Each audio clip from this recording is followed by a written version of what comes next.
Hi everyone, hope you guys are all having a great day today. And in today's video, I'm going to cover the whole entire market in terms of Dow Jones, Nasdaq, and S&P 500, including the economic calendar. Now, I do post these videos out daily, so I highly encourage you to double check the latest video on my channel so that way you get the most up-to-date information. And before I get to the analysis portion, I'm going to go over the economic calendar. And for Tuesday, October 1st, 2024, at 9:45 a.m., we have S&P final U.S. manufacturing PMI for September. At 10 a.m., we have the following: ISM manufacturing for September, construction spending for August, jobs opening for August. And then at 11:10 a.m., we have Federal Reserve Governor Lisa Cook speak.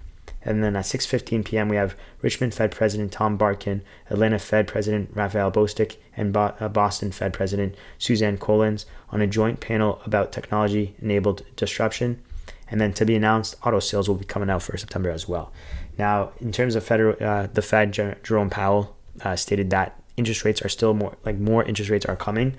Plus, if we look at the overall market in terms of S&P, Dow Jones, Nasdaq, and the S&P, like I stated, the trend is more to the upside still. Doesn't mean that we're going to not have down days. We'll still have down days, but the uptrend is still to the upside. The trend is still to the upside. I'm going to show as to why I believe that for the time being, and I'm going to show as to why potentially tomorrow could be a down day as well too.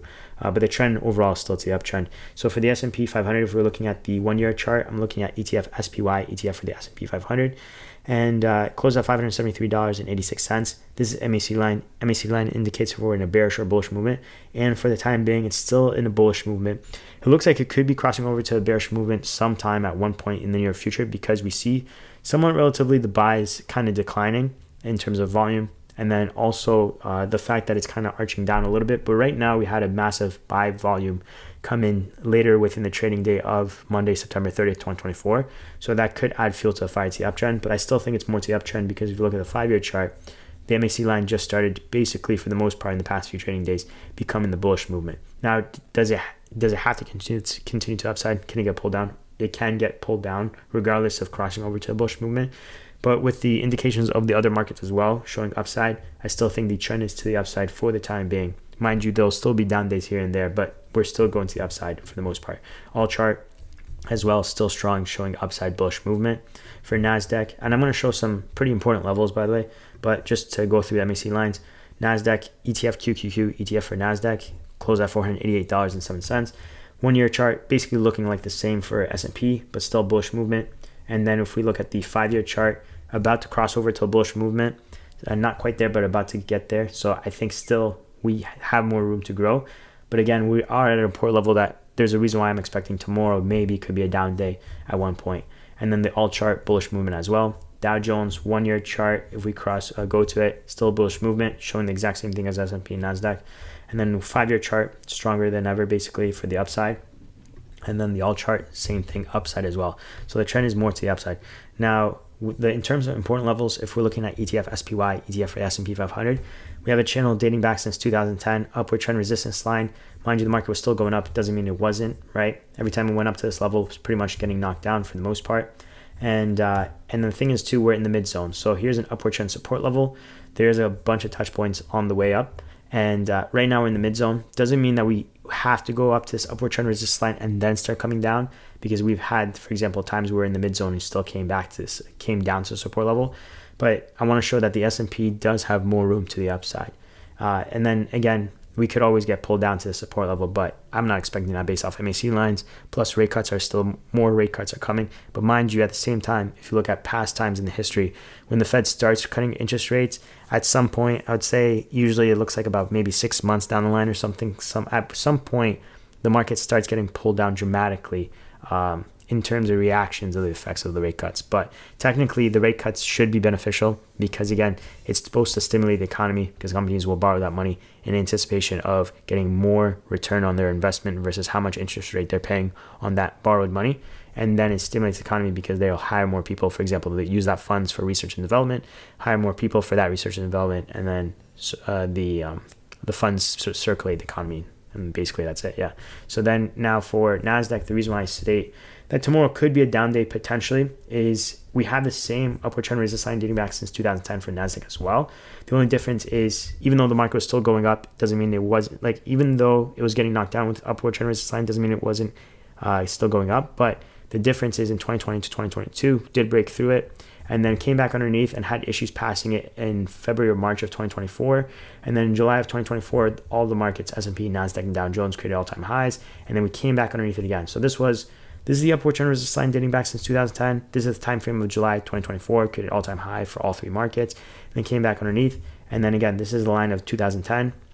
And you see we had issues passing in August, false breakouts, but still had issues, give or take, got pulled down, and then tested again, false breakout, predominantly in the pre-market, and then again, multiple touch points as resistance. So you can see this line is an actual legit 2010 line, like I showed. When you zoom out, you can see a bunch of resistance.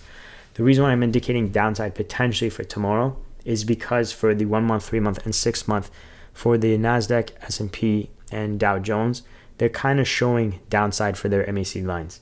And the fact that, for example, the Nasdaq right about here, not only are we close to the 2010 resistance level, the fact that we're also underneath the 50-day moving average too for the time being, right? Now, this is for the 3-month chart, but 3-month chart, 50-day average, plus MACD lines are somewhat trying to cross over to the bearish momentum, or if not, already in the bearish momentum. So that's one downfall. Is it guaranteed we'll head down to the downside? No, not really, because again, the trend is to the upside for the most part. So it could be a small drop, it could be nothing, and just get pulled up regardless. And if you're wondering what this level of 2010 is, we're, again, $488.07 for QQQ, ETF for Nasdaq. And this resistance level for the time being is about $491 and some change. The reason why I say for the time being is because the longer we take to pass this resistance level, the higher the high will be. So right now we're looking at $491 and some change. Obviously, you have to account for false breakouts too, because at one point we did hit 494 and got pulled back down. That was more pre-market time frame. And also one thing to note, the S&P and Dow Jones are all-time high zones, right? So SPY ETF for S&P 500.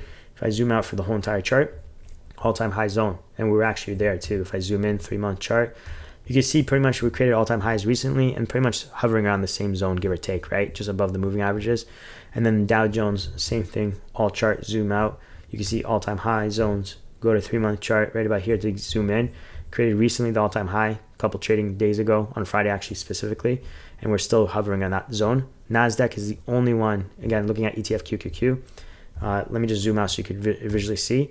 We're in almost the all-time high zone, but if you zoom in, the all-time high was back in July of 2024. So again, S&P, Dow Jones, Nasdaq did all create all-time highs back in July as well, but Nasdaq is the only one to not have surpassed it yet when the S&P and Dow Jones already did surpass it.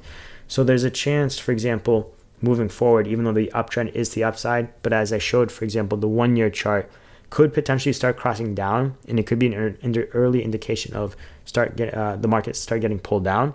And if that is the case, we could probably see, a challenge of the upward trend resistance line dating back since 2010, but it might take until we get to the previous all-time high of the Nasdaq, which was about $505, give or take, and some change. And it could probably just keep going sideways on the upward trend resistance line of 2010, like we keep moving, fluctuating, all stuff, until we reach that all-time high previously from the 2010 level, and then start heading down and never crossing that 2010 level correctly, besides for the fact of false breakouts, right? But I'll keep you guys posted. Hopefully you guys found the video beneficial and liked it. If you did, consider dropping a like. It does help the channel, so thank you so much for that. I appreciate it.